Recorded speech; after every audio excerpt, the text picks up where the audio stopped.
चार मेहमान, पहले उनका परिचय। हमारे साथ retired air vice marshal Manmohan Bahadur साहब मौजूद हैं। बहुत बहुत स्वागत सर आपका।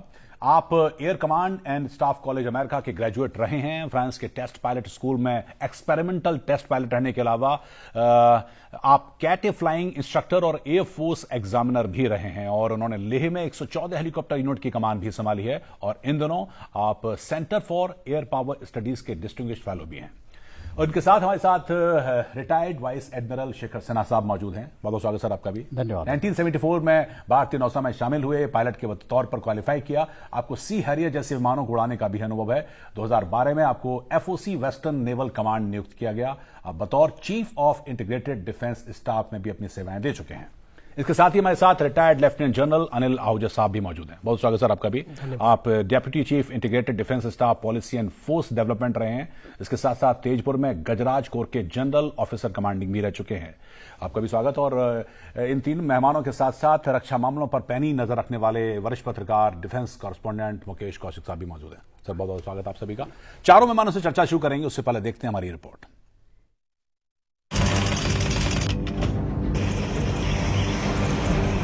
1990 के दशक की शुरुआत में हुए खाड़ी युद्ध में चलाए गए ऑपरेशन डेजर्ट स्टॉर्म में अमेरिकी सेना ने अपाचे हमलावर हेलीकॉप्टर का इस्तेमाल कर इराकी टैंक बेड़े, रडार सिस्टम और अन्य सैन्य ठिकानों को तबाह कर दिया था। इराकी सैन्य ठिकानों पर ये अमेरिकी हमलों की शुरुआत थी, जिनमें अपाचे की सफलता ने एलाइड फोर्सेस की राह आसान कर दी थी।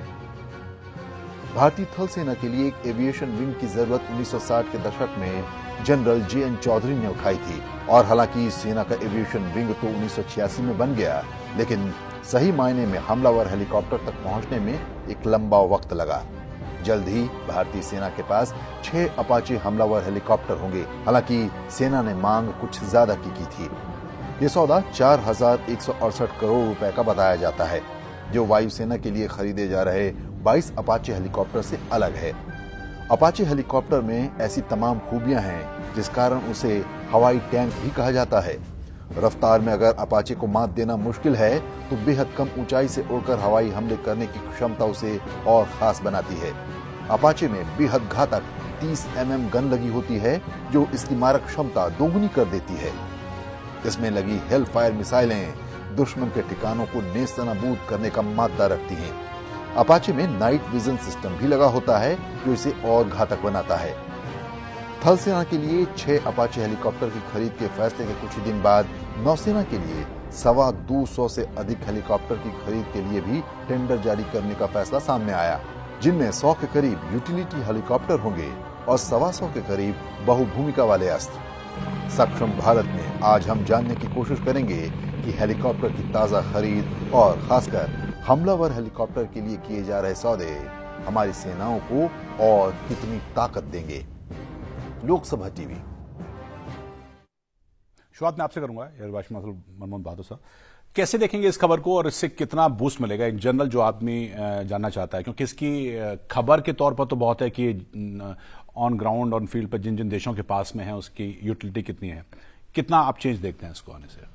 बहुत बड़ा चेंज है, एक जनरेशनल चेंज कहना चाहिए, क्योंकि दुनिया में सबसे बड़े हेलीकॉप्टर है अपाचे, एंटी टैंक बेसिकली, और जो इसमें जो आर्मामेंट है जो कि आपकी रिपोर्ट में अभी दिखाया गया, वो बहुत महत्वपूर्ण है उस रोल के लिए। और एक चीज जो उसमें नहीं दिखाई गई वो ये है कि उसमें एक मिलीमेट्रिक वेव रेडार होता है जो कि मास्ट के ऊपर है, जो कि बैटलफील्ड एरिया के करीब 256 टारगेट्स ट्रैक कर सकता है। और ये इंफॉर्मेशन डेटा लिंक से दूसरे हेलीकॉप्टर्स को और जमीन पे जो हमारे ट्रूप्स हैं उनको और जो एविएशन का जो हमारा जो एयरबोर्न एवैक्स होगा, airborne warning and control system, उसके थ्रू दूसरे फाइटर एयरक्राफ्ट को भी भेजी जा सकती है। तो ये एक तरह से ये एक लड़ाई का सिस्टम है, इंफॉर्मेशन लेना, इंफॉर्मेशन दूसरों को देना और खुद अटैक करना।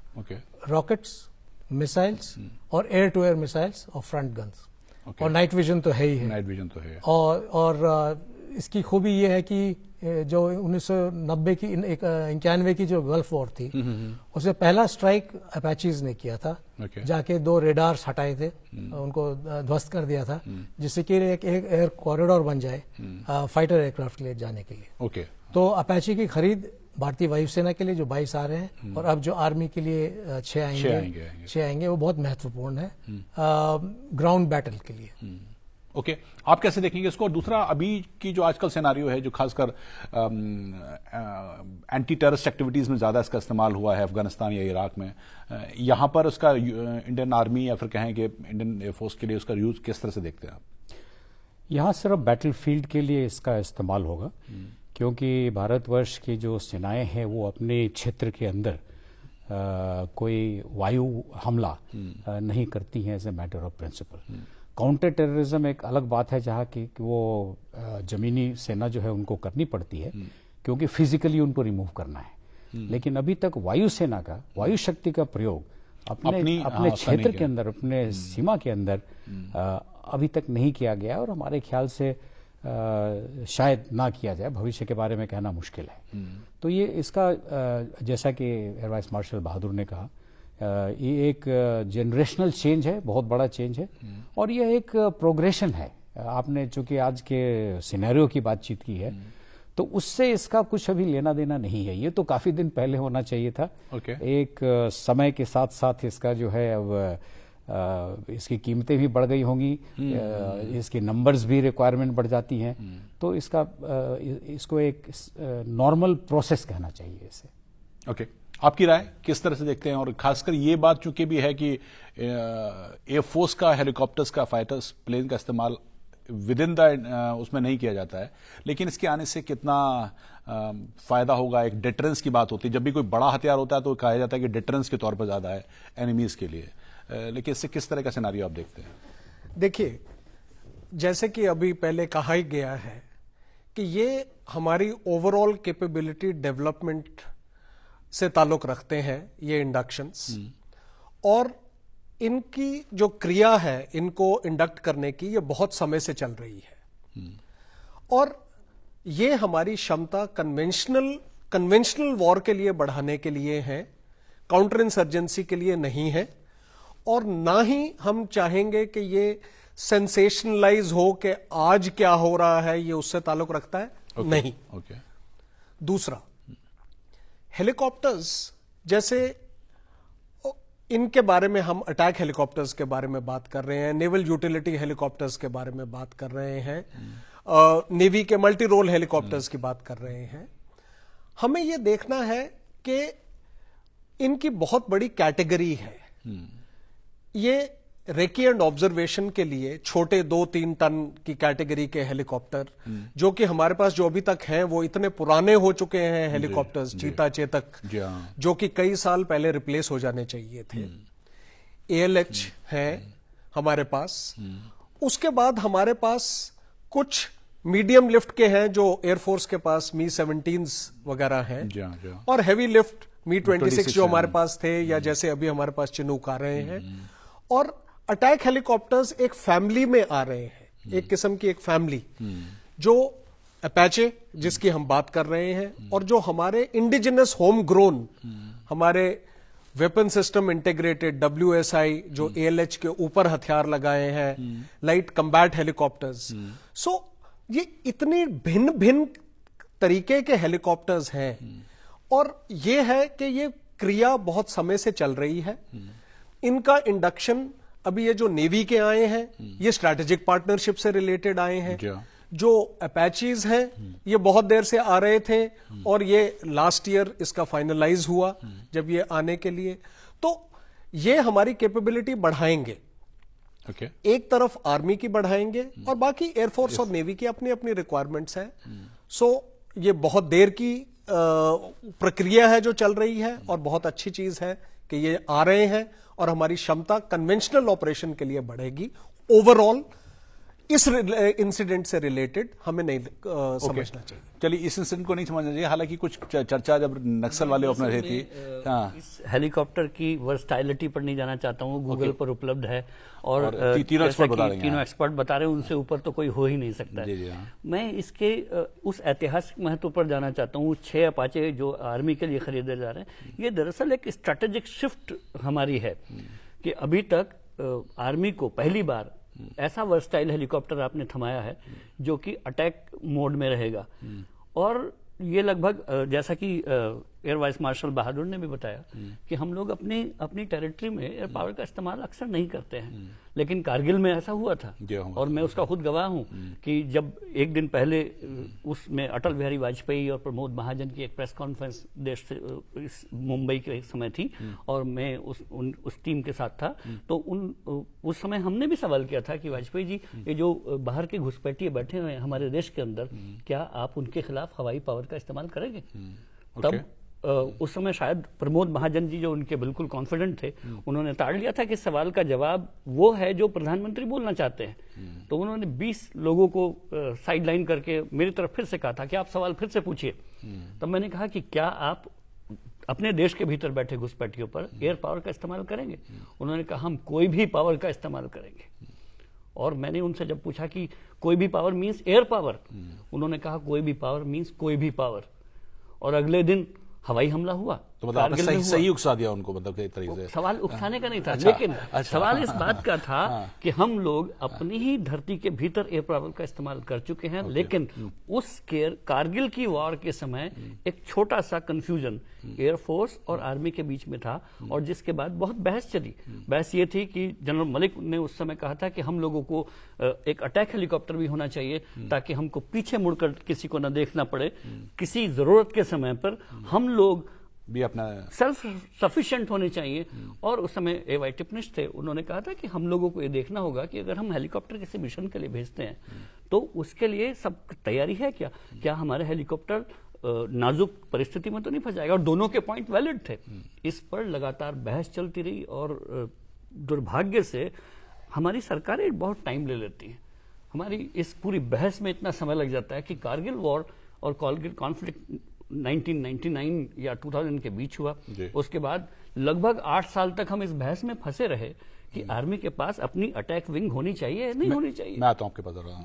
ये बहस तो खैर लंबे समय तक चली गई। जी, आप कुछ कहना इस बात पे मैं उसका क्योंकि थोड़ा गवाह हूँ। HAL के साथ संबंध रहे हैं क्योंकि टेस्ट पायलट था। कारगिल में जो हमारे हेलीकॉप्टर्स थे मी-17 उनको हमने गनशिप की तरह इस्तेमाल किया था। कुछ ऑल्ट्रेशन किए थे उसमें शायद? नहीं, वो रॉकेट फायरिंग के लिए गए थे। और उसमें हमारा एक शूट डाउन हो गया था। जी हाँ। क्योंकि जब वैलीज के बीच में जाता है हेलीकॉप्टर तो वो बहुत वल्नरेबल होता है और उससे ज्यादा ऊंचाई पे जाने के लिए हमारे पास हेलीकॉप्टर्स नहीं थे।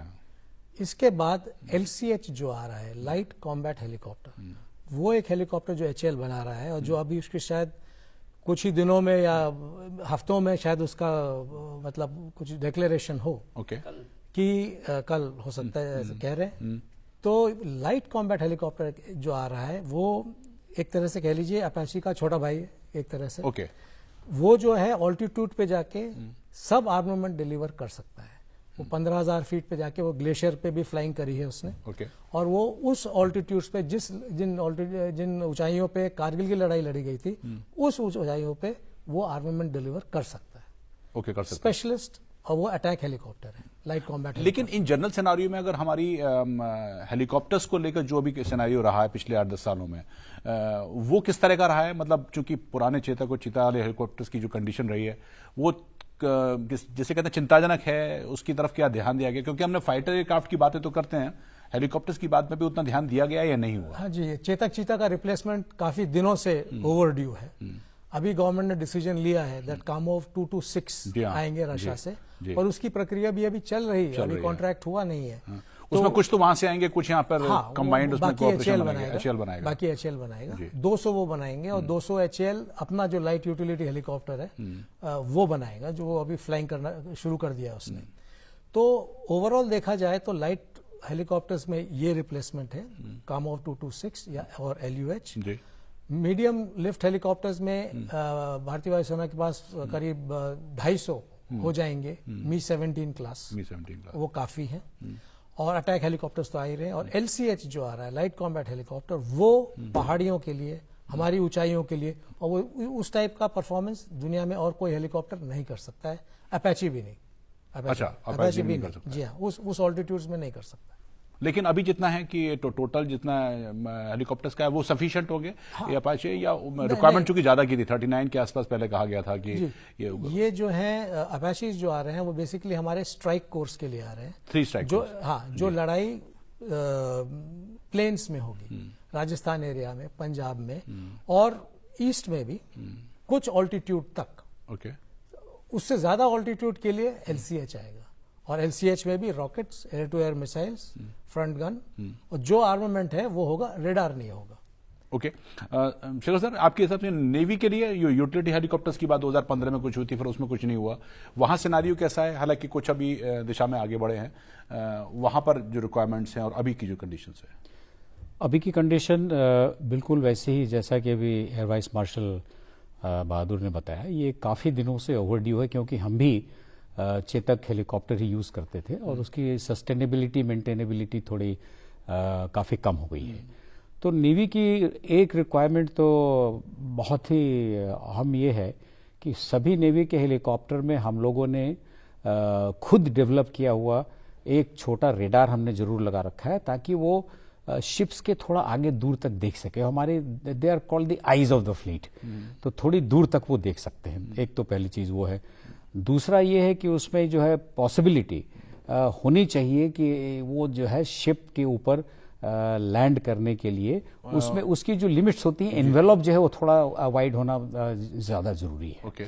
तीसरी बड़ी बात यह है कि उसके जो रोटर ब्लेड्स होते हैं वो फोल्डेबल होना चाहिए, ताकि उसको फोल्ड करके हम उसके हैंगर में रख सकें जब उसका इस्तेमाल नहीं कर रहे हैं। नहीं तो वो बाहर के वेदर और कोरोजन वगैरह काफी ज्यादा हो जाता है। ऐसे भी हेलीकॉप्टर्स जब लैंड करते हैं और जब उसको हैंगर में रखा जाता है तो उसके पहले उसकी कंप्रेसर वॉश की जाती है, ताकि उसके इंजन में जो है वो सॉल्ट की डिपॉजिट ना रह जाए। तो ये 3-4 रिक्वायरमेंट है, और उसमें सर्च एंड रेस्क्यू की जो एपरेटस हैं, जैसे विंच है, स्ट्रॉप है, एक ऑपरेटर है, वो बैठना जरूरी है। और आजकल थोड़ा सा ट्विन इंजन हेलीकॉप्टर के ऊपर ज़्यादा ध्यान है, क्योंकि समंदर के ऊपर उड़ रहा है वो। अगर कुछ इंजन एक है वो फेल हो गया तो हेलीकॉप्टर का करीब करीब समझिए कि उसका पानी में गिरना बिल्कुल ही निश्चित है। इसलिए अगर 2 इंजन है तो हो सकता है कि वो एक इंजन पर उसमें लैंड करने की क्षमता हो। सो ये सारी चीजें हैं जो डिफरेंट है। लेकिन जो MRH की बात है, जो मल्टी रोल हेलीकॉप्टर है, वो एक तरह से समझिए कि हमारे सीकिंग जो एंटी सबमरीन हेलीकॉप्टर है उसके रिप्लेसमेंट है। लेकिन वो सिर्फ एंटी सबमरीन काम नहीं करते हैं, वो एंटी सरफेस वेसल भी काम करते हैं। तो उसमें एयर टू सरफेस मिसाइल छोटी दूरी के वो होते हैं, और उसमें जैसे सोनार सिस्टम होता है, उसमें वो डंकिंग सोनार्स होते हैं, ताकि वो एक जगह खड़ा होकर सोनार को पानी के अंदर डिप करें और उससे जो है सबमरीन की टोह लें। उसमें फिर वो डेप्थ चार्ज भी कैरी करते हैं, टॉर्पीडो भी कैरी करते हैं, फायर कंट्रोल सिस्टम होता है, उसमें 2-3 ऑपरेटर होते हैं। सो वो थोड़ा एक सिस्टम जरा डिफरेंट है। इसीलिए नेवी की रिक्वायरमेंट अनफॉर्चुनेटली अगर सारी एक जैसी होती तो हम लोग सारा एक ही टाइप का कर सकते थे। लेकिन वो संभव नहीं हो सकता है, क्योंकि उसकी रिक्वायरमेंट जो एनवायरनमेंट है वो बड़ी डिफरेंट है उसमें। ओके, वक्त छोटे से ब्रेक का चला है। ब्रेक के बाद चर्चा को आगे बढ़ाएंगे। आप बने रहिए हमारे साथ।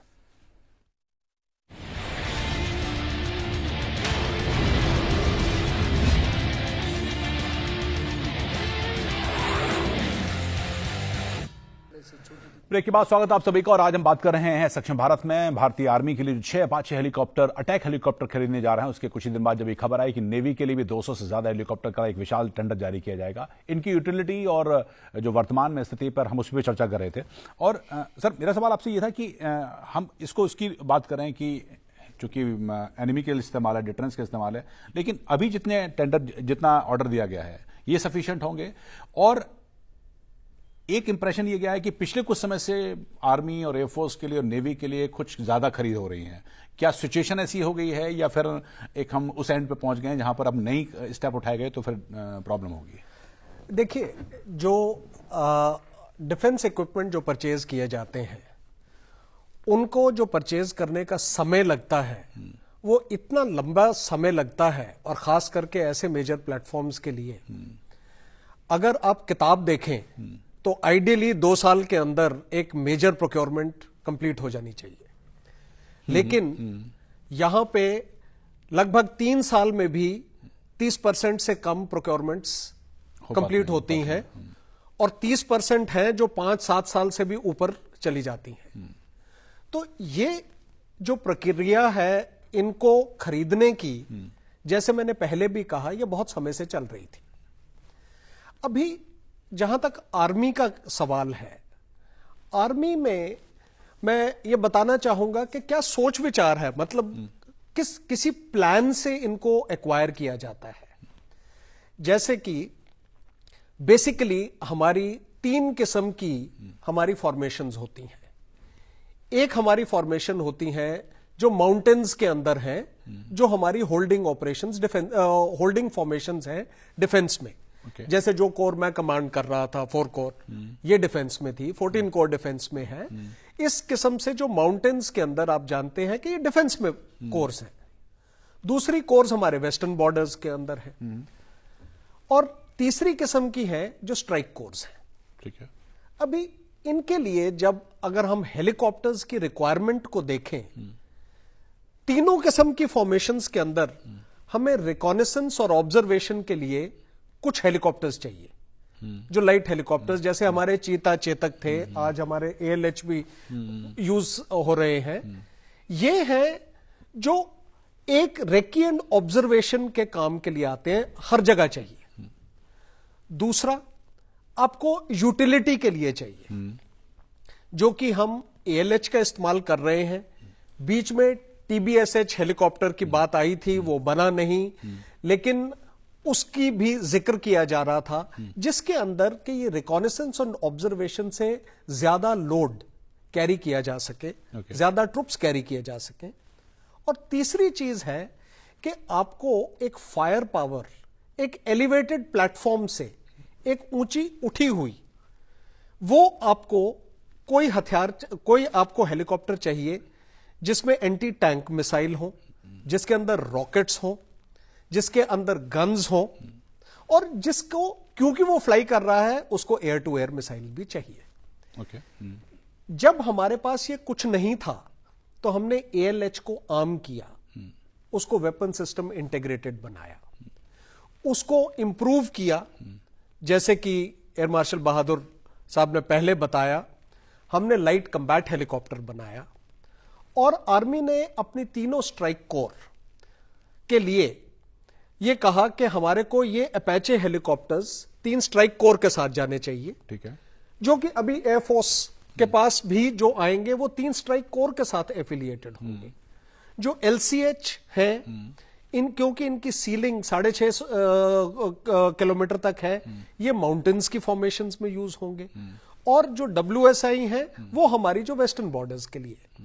सो ये जो हेलीकॉप्टर आ रहे हैं, अगर आप इनको इन डिस्टिंक्ट कैटेगरीज के अंदर बांटे कि ये ऑब्जर्वेशन के लिए है, ये यूटिलिटी के लिए है, ये वेपन प्लेटफॉर्म्स हैं, तो आप ये समझेंगे कि ये इतने बड़े नंबर्स नहीं हैं। जब उनको हम एक इकट्ठा समझते हैं तो वो बहुत नंबर दिखते हैं, लेकिन जब रोल के मुताबिक देखते हैं तो वो बड़े ऑप्टिमम नंबर है। जैसे नेवी का नंबर देखें 111, 111। आई मीन अगर कोई और खरीदने जा रहा होता तो 150 की बात कर लेता। सो ऐसा नहीं है, ये नंबर्स बड़े प्रिसाइजली किए गए हैं। और ये जो रिक्वायरमेंट है ये अचानक नहीं आई है, और ना ही अचानक सेनाओं को इसके बारे में प्यार आ गया है इस किस्म के हथियार से। ये बहुत देर की रिक्वायरमेंट थी, लॉन्ग ओवरड्यू है, long overdue. It is materialising now. That's what I would like to say. वैसे ये इस गवर्नमेंट ने कम से कम इस लेवल पर क्लियरेंस किया है। आपने जो जिक्र किया कि लगातार ऐसा क्यों लग रहा है कि हम लोग धड़ल्ले से वो बाइंग स्प्री हो रहा है, जैसे कि शॉपिंग स्प्री पे है।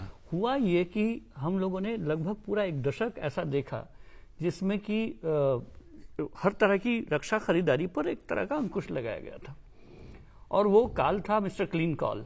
वो कोई दबा नहीं चाहते थे अपने ऊपर। हाँ।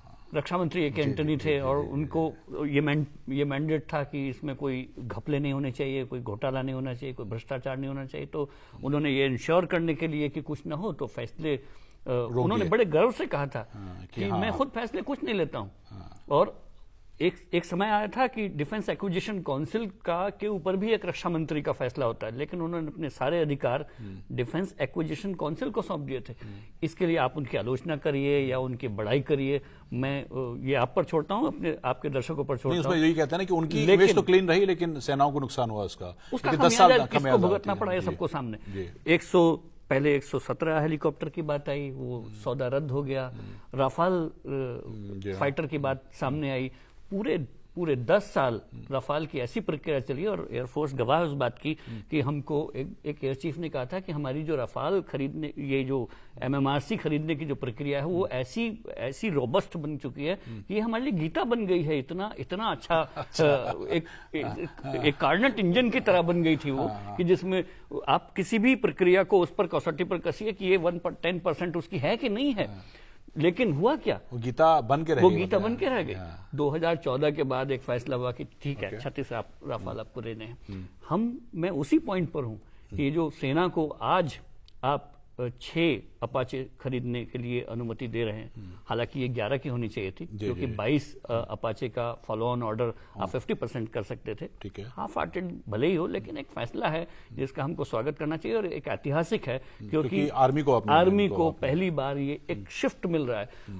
और ये सारी चर्चा अगर हम देखें तो पूरा देशवासी जानते हैं कि जो डोकलाम में हो रहा है, जहां पर हमको चीन रोज धमकी देता है कि 1962 में हमने क्या किया था आपका, वो तो रोज कुछ वीडियो बना के भेजता रहता है कि होता है, ये उनकी वॉर ऑफ नर्व्स है, जो भी हो, ये उनकी धमकियां हैं। और उस धमकी के परिप्रेक्ष्य में हम ये चर्चा कर रहे हैं कि हमारी सेना के पास हेलीकॉप्टर होना चाहिए कि नहीं, या नेवी के पास क्या होना चाहिए, एयरफोर्स के पास क्या असले होने चाहिए। लेकिन अगर आप 10 साल में इस तरह की खरीदारी करते, हो सकता है कि चीन का हौसला इतना ना होता और उसको पता चलता कि नहीं, हम लोग पावर बैलेंस इतना है कि इस तरह की धमकी देना ठीक नहीं। हालांकि अरुण जेटली जी ने जो कहा कि 1962 और 1970 का चीन नहीं है। हालांकि एक ये बड़ा कॉमन सा सवाल है, इसमें मैं आपकी राय जानना चाह रहा हूं, मतलब डिटेल में ना भी जाएं, डोकलाम में चल रहा है, या मान लीजिए इस तरह की एक्विजिशन से किस तरह का फर्क पड़ता है? मतलब मोराल बूस्टिंग से लेकर कोई स्ट्रेटेजिक फर्क पड़ता है, जवानों के मोराल से लेकर दुश्मन के मोराल पर, या जो भी डायनेमिक्स कह लीजिए आप इंटरनेट, उस पर कुछ फर्क पड़ता है? देखिए, ये सब जो सौदे अभी का जो डिसीजन हुआ है, वो आने में कम से कम 3 से 4 साल लगेगा, कम से कम। जी। तो डोकलाम तो अभी हो रहा है। हाँ। तो इससे कोई लेना देना नहीं है। ओके। पहली बात तो ये। दूसरी बात, आपके दर्शक को ये गलतफहमी ना हो कि इतने सौदे किए जा रहे हैं तो कि हम खोखले हैं, ये बात नहीं है।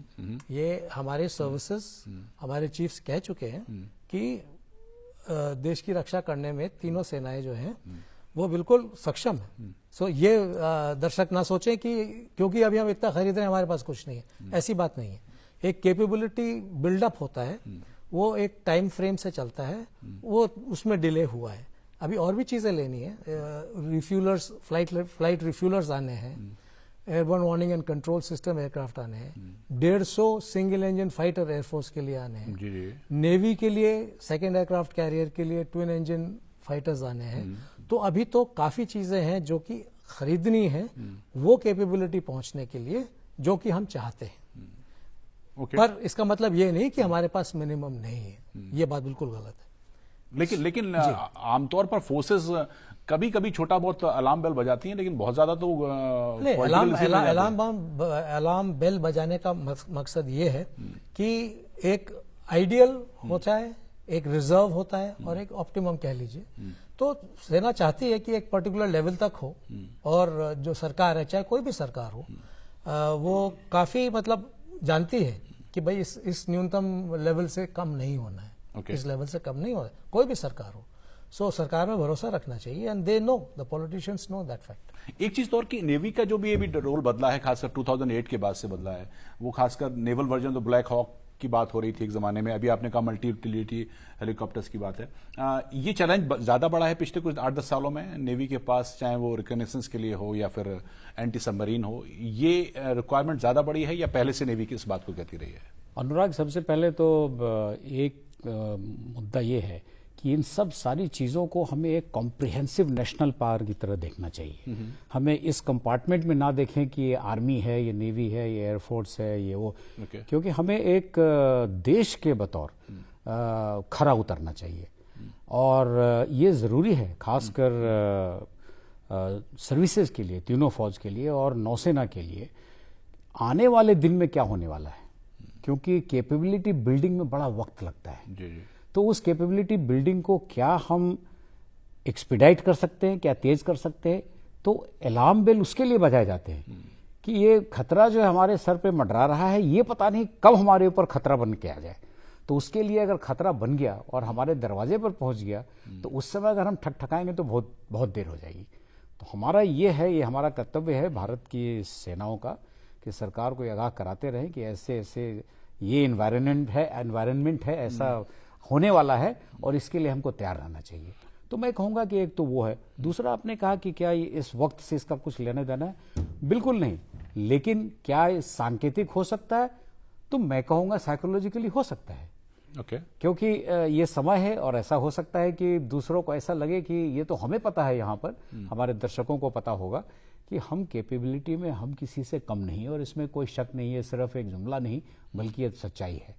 अगर ऐसा ना हो कभी वार छिड़ जाए तो आप भारतीय सेनाओं को आप देखेंगे कि वो बिल्कुल अव्वल उतरेंगे और ऐसे इतनी आसानी नहीं है। और तभी तो आज हम डोकलाम में हमने एक स्टैंड लिया है, भारत के पॉलिटिशियंस ने, हमारी सरकार ने एक स्टैंड लिया है और पत्ते हिल गए हैं चीन में, बिल्कुल हिल गए। क्योंकि वो भी देखिए रोज धमकी दे रहे हैं, ये कर रहे हैं वो कर रहे हैं, लेकिन हमारी सेनाओं को बिल्कुल अच्छी तरह पता है कि हम कहाँ हैं। तो वो बिना अपनी ताकत को जाने हुए ऐसा स्टैंड नहीं ले सकते हैं। तो इसलिए बिल्कुल एयर मार्शल बहादुर ने बिल्कुल ठीक कहा कि ऐसा नहीं कि हम खाली पड़े, नहीं, हम तो आने वाले दिनों की तैयारी कर रहे हैं। ओके, आपका वर्जन जो खासकर अभी चल रहा है, खासकर डोकलाम में चल रहा है, या मान लीजिए चाइना का जो डोमिनेंस कह लीजिए उसका इंडियन ओशन में देखा जाना, उसका जो इंसर्कलिंग है इंडिया को लेकर करना, क्या इस तरह के प्रोजेक्ट से, क्योंकि वहां की ग्लोबल टाइम्स तो बहुत खबरें लिखता है कि आज अमेरिका बहुत ज्यादा आप में मेहरबान है, देखिए क्या क्या टेक्नोलॉजी दे रहा है, पाकिस्तान का मीडिया तो बहुत ही परेशान है। आपको लगता है ये इस तरह का कुछ एक साइकोलॉजिकल फर्क पड़ता है इस तरह के एक्विजिशन से, इस तरह के सौदों से? देखिए, इससे साइकोलॉजिकल असर भी जरूर पड़ता है और इससे आपकी सचमुच की ऑपरेशनल क्षमता भी बहुत बढ़ती है। और खास करके हमारे टेरेन में आप सब और हमारे सब दर्शक इससे वाकिफ हैं कि हमारे ज्यादातर हमारी जो line of control, line of actual control जो हमारे बॉर्डर्स हैं, जिस टेरेन में है वहां पे जो रोड्स हैं उसके ऊपर वो वैलीज के अंदर रोड्स हैं, एक वैली से दूसरी वैली में जाना। अभी यहां पे और कितना समय लगता है उन पहाड़ों में जाने के लिए। जब हमारे पास हेलीकॉप्टर्स आते हैं तो हमारी क्षमता कि हम एक वैली से दूसरी वैली और जहां पे हमारे ट्रुप्स हैं वहां से जो हमारे बॉर्डर्स के ऊपर है, हम उनको जल्दी से जल्दी समय के अंदर अपने ट्रुप्स को मूव कर सकते हैं। उनको एक जगह से दूसरी जगह पे स्विच कर सकते हैं जो अपने रिजर्व्स हैं। जो हमारी फायर पावर है, चाहे किसी किस्म की भी हो, LCH हो, हमारे अटैक हेलीकॉप्टर्स हो, वो फायर पावर जैसे हमारी आर्टिलरी है, आर्टिलरी गन्स को सड़कों पे मूव करते हुए समय लगता है, लेकिन ये जो हमारे एलिवेटेड प्लेटफॉर्म्स हैं वो एक जगह से दूसरी जगह मूव कर सकते हैं। ठीक है। तो मैं वही limited fire power, limited troops को मैं मोबिलिटी के साथ भिन्न भिन्न जगह के ऊपर अप्लाई कर सकता हूं। तो इससे मेरी ऑपरेशनल क्षमता बहुत बढ़ी है। और नेचुरली जब एक सोल्जर के पास एक अच्छा हथियार आता है और उसको पता लगता है कि मैं ये चीज एक्चुअली जमीन के ऊपर एग्जीक्यूट कर सकता हूं, तो नेचुरली उसको कॉन्फिडेंस आता है और जो दूसरी तरफ देख रहा है वो भी प्रोफेशनल सोल्जर है, उसको भी हमारी काबिलियत का पता चलता है। और डेफिनेटली इसका साइकोलॉजिकल इंपैक्ट भी है, ऑपरेशनल इंपैक्ट भी है। ओके, वक्त एक और छोटे से ब्रेक का है, ब्रेक के बाद चर्चा को आगे बढ़ाएंगे। बने रहिए हमारे साथ।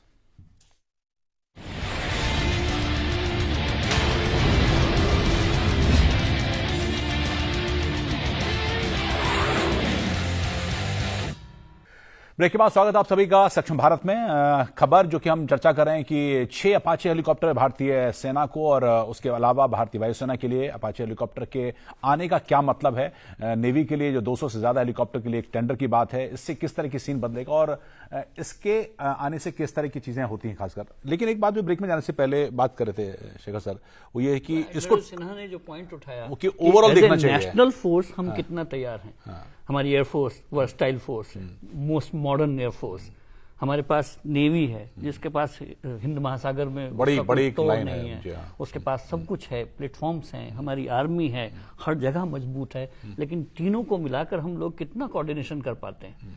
और सवाल फिर से वहीं कारगिल वार पर जाता है। कारगिल वार के बाद एक कमेटी बनी, कमेटी ने बताया कि एक चीफ ऑफ डिफेंस स्टाफ की पोस्ट होनी चाहिए। उसके बाद हमारी पॉलिटिकल लीडरशिप ने कहा कि इस पर तो पॉलिटिकल सहमति बननी चाहिए। सारी पार्टियों को वो प्रस्ताव भेजा कि इस पर राय दीजिए। देश में 28 पॉलिटिकल पार्टीज हैं, लेकिन राय आई सिर्फ 4 की। और उसके बाद फिर से एक नरेश चंद्रा कमेटी बनी। नरेश चंद्रा कमेटी ने बताया कि चीफ ऑफ डिफेंस स्टाफ की पोस्ट अगर आप नहीं बना सकते हैं तो जो तीनों चीफ की एक कमेटी है, उसके जो चीफ होते हैं उन्हीं की पोस्ट को परमानेंट 2 साल के लिए कर दीजिए। उसके बाद फिर से जब ये प्रस्ताव आया तो पिछली बार रक्षा मंत्री एंटनी थे, उन्होंने कहा कि नहीं ये तो फिर से उसके रोल वही हो जाएंगे जो चीफ ऑफ डिफेंस स्टाफ के हैं, और इस पर फिर से पॉलिटिकल सहमति होनी चाहिए। और यदि आपके पास तीनों फोर्सेस को मिलाकर एक कोऑर्डिनेटेड फोर्स आप उसकी पैदा नहीं करते हैं तो ये सारे अलग अलग ताकतें अगर अलग अलग भागने लगेंगी तो आप एक नेशनल फोर्स के रूप में कितना तैयार हैं, हम लोगों को ये देखना होगा। जैसे कि एडमिरल सिन्हा के मैं उस पॉइंट को आगे ले जाता हूं। इस समय पूरी दुनिया में अगर सबसे बड़ी एयरफोर्स है तो वो अमेरिका की नेवी की बड़ी एयरफोर्स है। ओके, एयरफोर्स की नहीं, जी। अमेरिका की जो नेवी है उसके पास जो एयरफोर्स है वो शायद सबसे बड़ी एयरफोर्स है। लेकिन हमको देखना होगा कि हमारा मुकाबला किन लोगों से है। हमारा मुकाबला चीन से है जिसके पास पीएलए है, और पीएलए के अंडर में सारे लोग हैं। उनके अंडर में एयरफोर्स भी है, नेवी भी है, आर्मी भी है। दूसरी तरफ खुदा ना खास्ता, और बहुत अच्छा है हमारे लिए कि उनका मॉडल बिल्कुल भारत से मेल खाता है। उनके पास नेवी है, आर्मी, एयरफोर्स है, तीनों अलग अलग काम करते हैं। हम लोग उनसे निपट लेंगे। लेकिन उस ईस्टर्न नेबर से जिसके पास एक रोबस्ट एक जगह की एक ताकत है, उससे निपटने के लिए हमको एकीकृत कोऑर्डिनेटेड फोर्स चाहिए ही चाहिए।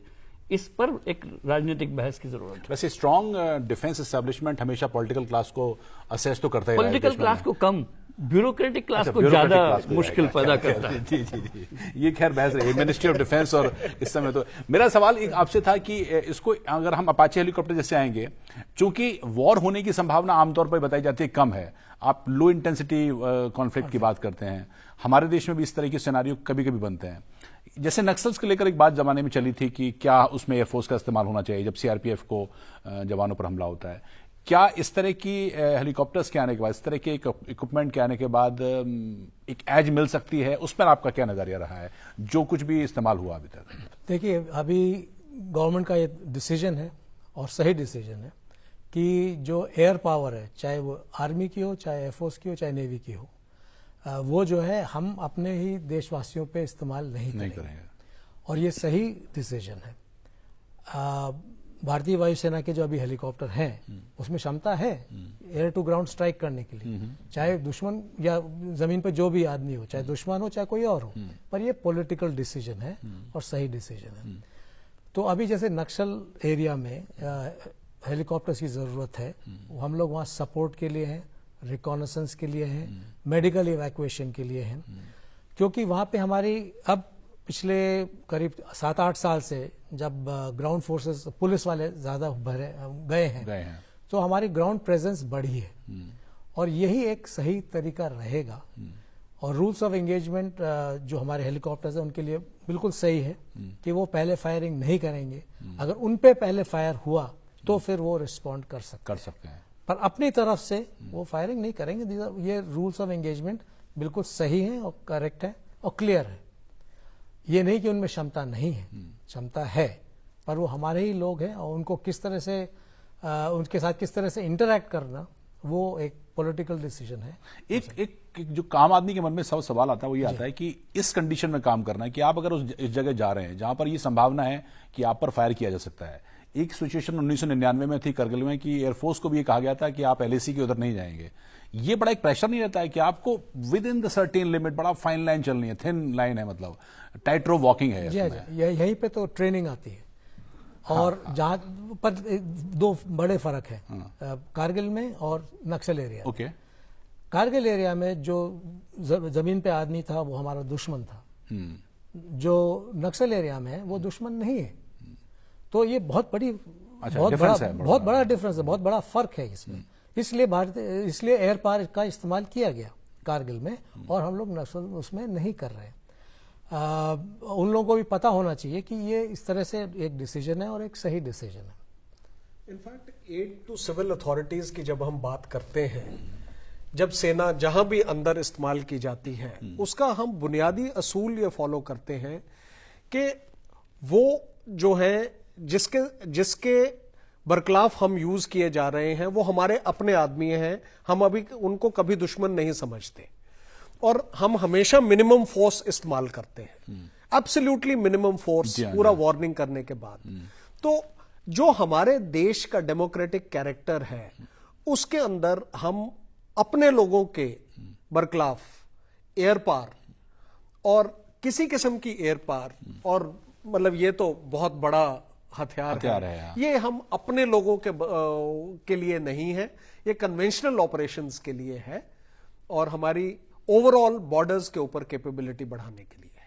पर सर ये पुरानी मतलब ये जो जिसे आप कहते हैं सिद्धांत कह लीजिए, एक पॉलिसी कह लीजिए, पुराना है, क्योंकि अब कॉन्फ्लिक्ट का जो पूरा सिनारियो वो चेंज हुआ है, हो रहा है कश्मीर में जिस हिसाब से है, वहां पर आर्मी का जवान मारा जाता है, मतलब अगर ऑपरेशन के दौरान इस तरह के अगर हथियार हैं तो इस्तेमाल करने में नुकसान क्या है? मतलब एक आम आदमी ये भी सोचता है ना। जी, आप कुछ कहना चाह रहे हैं? देखिए, एयर पावर जो है इससे कोलैटरल डैमेज जिसको बोलते हैं वो हो सकता है। अब किसी के माथे पे तो ये नहीं लिखा है कि वो टेररिस्ट है, जी। कि वो हमारा दुश्मन है। तो जब कांटेक्ट उससे फिजिकल कांटेक्ट नहीं है तो ये पता करना एक तरह से नामुमकिन है। और अगर एक भी इनोसेंट आदमी या बच्चा या औरत मारी जाए तो जिस पर्पस के लिए फौज लाई गई है वहां पे कि वो वापस हमारे साथ आ जाए, तो वो जो मिलाप होना है वो नहीं होगा। तो एयर पावर का इस्तेमाल करना हमारे ही लोगों के बीच में, चाहे हमको पता है कि उसमें एक दो बुरे लोग भी हो सकते हैं, अगर एक भी इनोसेंट आदमी या पर्सन मारा जाता है या उसको चोट आ जाती है तो जिस पर्पस के लिए हम गए हैं वही उसी खत्म हो जाता है। ओके, आपका व्यू भी इस बारे में यही है। और दूसरा कि अगर मल्टी रोल हेलीकॉप्टर्स आएंगे नेवी के पास, तो फिर वहां चूंकि एरिया अलग है, वहां के रिक्वायरमेंट्स अलग होती हैं, तो फिर उससे स्ट्रेंथ मिलती है। अनुराग, इसके पहले कि मैं इसका जवाब दूं, आपने पहले पूछा था कि क्या 2008 के बाद से कुछ रिक्वायरमेंट्स बढ़ गई हैं। जी। तो वो बिल्कुल आपका सही प्रश्न था, क्योंकि 2008 तक कोस्टल सिक्योरिटी के ऊपर जरा ध्यान कम था और हमारे प्लेटफॉर्म्स जो थे वो उसके लिए सूटेबल नहीं थे। लेकिन 2008 के बाद से भारतीय नौसेना को ओवरऑल इंचार्ज बनाया गया कोऑर्डिनेशन के लिए, और उसमें मल्टी एजेंसी जो लोग हैं वो अभी उसमें काम कर रहे हैं। उसमें काफी इम्प्रूवमेंट हुई है। ये कहना तो गलत होगा कि 100% हमारे जो है सिक्योरिटी कर सकते हैं 7,500 किलोमीटर की कोस्ट लाइन पर, वो पॉसिबल नहीं है। लेकिन कोस्ट गार्ड की क्षमता बढ़ाई गई है, मरीन पुलिस की क्षमता बढ़ाई गई है, नेवी को यूएवीज दिए गए हैं कोस्टल सर्वेलेंस के लिए, हमारे लिए। जैसे रिकॉनेसेंस की बात की जनरल साहब ने, तो हमारे यहाँ हुई coastal reconnaissance is a major issue. तो एक तो वो बात हो गई। दूसरा आपने बात कही एमआरएच की, तो एमआरएच जो है वो सीकिंग का प्राइमरीली रिप्लेसमेंट है, और जितने हमारे डिस्ट्रॉयर्स और फ्रिगेट्स हैं उन सब के ऊपर जिसको कहा जाता है कि हमारा जो प्लान है वो है कि सबके ऊपर कम से कम एक सर्विसेबल काम करता हुआ एमआरएच होना आवश्यक है। तो उसमें सोनार भी हो, उसमें रेडार भी हो, क्योंकि आप उसको मल्टी रोल की तरह यूज कर रहे हैं, उसको शिप के अगेंस्ट भी यूज करना चाह रहे हैं। और एक चीज मैं बता देना चाहता हूं दर्शकों को भी कि जो हेलीकॉप्टर है वो एक ऐसा प्लेटफॉर्म है जो कि सबमरीन को सबमर्ज रखने में सबसे ज्यादा कामयाब है, क्योंकि रोटर की जो आवाज है उससे सबमरीनर्स बड़ा घबराते हैं और फिर वो ऊपर आकर देखने की कोशिश नहीं करते हैं कि जो मैं टारगेट कर रहा हूं वो सही टारगेट है कि नहीं, क्योंकि वो पेरिस्कोप डेप्थ पे भी नहीं आना चाहते। तो अगर वो उनके ऊपर मंडराते रहे कई घंटों तक तो उस समय तक सबमरीन चाहते हैं कि वो मूव ना करें, वो बिल्कुल स्टैटिक नीचे साइलेंट होकर बैठे रहें, ताकि उनके मूवमेंट करने से सबमरीन की पोजीशन जो है वो कॉम्प्रोमाइज ना हो जाए, जो कि हेलीकॉप्टर बहुत जल्दी पकड़ सकते हैं। तो वो एंटी सबमरीन वॉरफेयर जो हेलीकॉप्टर्स हैं उसमें अपग्रेड की बात भी है कि रशिया के साथ कुछ डीलिंग है, वहां पर हमारी स्ट्रेंथ कैसी है और अभी वर्तमान स्थिति कैसी? हमारी स्ट्रेंथ फिलहाल हमारी जो कहा जाए कि जो खतरा है हमारे साथ उसको हम एड्रेस कर सकते हैं, क्योंकि हम ये भी कर चुके हैं कि वो मैरीटाइम पेट्रोल एयरक्राफ्ट जो है बोइंग 737 P8I के रूप में आ रखा है। जी। तो उसमें भी जो एंटी सबमरीन सिस्टम्स हैं टो करने वाली और अटैक करने वाली, वो बहुत एडवांस्ड है। ओके। तो उसमें जो है वो सोनो बॉयज को ड्रॉप करते हैं और फिर उससे जो अगर सबमरीन मूव कर रही है तो उसकी जानकारी जो है एयरक्राफ्ट के अंदर जो बैठे हैं हमारे ऑपरेटर्स, उनको पता लग जाता है और फिर उस पर अटैक कर सकते हैं, या फिर किसी शिप को जो नजदीक हो उसको भेज सकते हैं, या फिर सबमरीन को भेज सकते हैं। तो प्रोसेस थोड़ी लंबी है। अगर शिप का अपना हेलीकॉप्टर हो, जैसे सीकिंग जैसा है, जी। तो हम शिप के आगे उसको चलाएं 100-200 मील, 2 घंटे 3 घंटे 4 घंटे वो जो है एक जगह खड़ा होकर चाहे जगह जगह जाकर देखता रहे कि भाई यहाँ कोई सबमरीन तो नहीं है, हमारे फ्लीट को कोई खतरा तो नहीं है, अगर है तो उसको मारो जी। तो एक फ्लेक्सिबिलिटी बढ़ जाती है, वो है हमारे पास। लेकिन आने वाले दिनों के लिए हमें ज्यादा नंबर्स की जरूरत बहुत आवश्यक है। आखिर में मतलब इसका ओवरऑल इम्पैक्ट की हमने बात तो हालांकि कर ली है, लेकिन अपाचे हेलीकॉप्टर के आने का जनरल सिनारियो आप कैसे देखते हैं? हालांकि अभी कुछ समय लगेगा इसको अभी इंडक्शन में और ऑपरेशन में आने में। हमारे को अभी हमारे पास ये जो भी हमारी आपस के अंदर की बात, जो भी डिस्कशंस इंटरनल चलती रही कि आर्मी को करना चाहिए, एयरफोर्स को, उसको हम छोड़ दें, वो इंटरनल चीजें हैं और वो चलती रहेंगी। ओके। लेकिन जो भी आ रहा है, आज 22 अटैक हेलीकॉप्टर्स एयरफोर्स के पास आ रहे हैं और 6 आर्मी के पास आ रहे हैं। अब हमने ये देखना है कि हम उनको ऑपरेशनली इंटीग्रेट कैसे करें और ऑपरेशनलाइज कैसे करें, क्योंकि हमने ये सोचा है कि ये हमारे को बेसिकली हमारी स्ट्राइक कोर्स के साथ होंगे और उनकी क्या यूटिलिटी हो सकती है और किस तरीके से जो ग्राउंड के ऊपर फोर्सेस जानी हैं, जो मैकेनाइज्ड फोर्सेस जानी हैं, और जहां जहां पे भी इनको सपोर्ट करना है उनका और अटैक हेलीकॉप्टर्स का एकदम इंटीग्रेशन होना चाहिए, सीमलेस इंटीग्रेशन। बिकॉज हम जानते हैं कि वो हथियार की काबिलियत और उसकी क्षमता is as good as the soldier who is operating it. So let's emphasise whatever is coming to us, उसको हम किस तरीके से एब्जॉर्ब करते हैं, किस तरीके से इंटीग्रेट करते हैं और उसकी ऑपरेशनल कैपेबिलिटी का कैसे सबसे ज्यादा फायदा उठाते हैं, सो दैट जो भी हमने खर्च किया है उसको हमारा मैक्सिमम हमारे को फायदा मिले और हमारी कैपेबिलिटी बढ़े। एक सवाल जब मैं जी आप कुछ कहना चाह रहे हैं? जी मैं एक सिर्फ छोटा सा कह ले क्लैरिफिकेशन, हमारे बहुत सीनियर पत्रकार यहाँ बैठे हुए हैं, इन्होंने एक बात कही कि हमारे CDS होना चाहिए और हम एक साथ मिलकर कितनी लड़ाई कर सकते हैं। तो मैं सिर्फ यही आश्वासन देना चाहता हूँ हमारे दर्शकों को, और हमारे साथ 2 सेनाओं के बहुत सीनियर ऑफिसर्स बैठे हुए हैं। CDS जब होगा तब होगा, ठीक है, लेकिन थिएटर लेवल पे, लड़ाई के क्षेत्र के लेवल पे जो कोऑर्डिनेशन है, उसकी मैकेनिज्म है। आप 71 का वॉर देख लीजिए, उसमें CDS नहीं थे, लेकिन तीनों सेनाएं एक साथ एक टारगेट पे लड़ी और बांग्लादेश स्वतंत्र हुआ। उसी तरह से पश्चिमी क्षेत्र में जबकि कराची के ऊपर अटैक हुआ था, तीनों सेनाएं, जबकि थल सेना लड़ रही थी वहां पे, नौसेना के मिसाइल का अटैक हुआ, वायुसेना के बॉम्ब्स की स्ट्राइक हुई। तो मैकेनिज्म्स ऐसी बनी हुई हैं जिसमें कि तालमेल बहुत अच्छी है।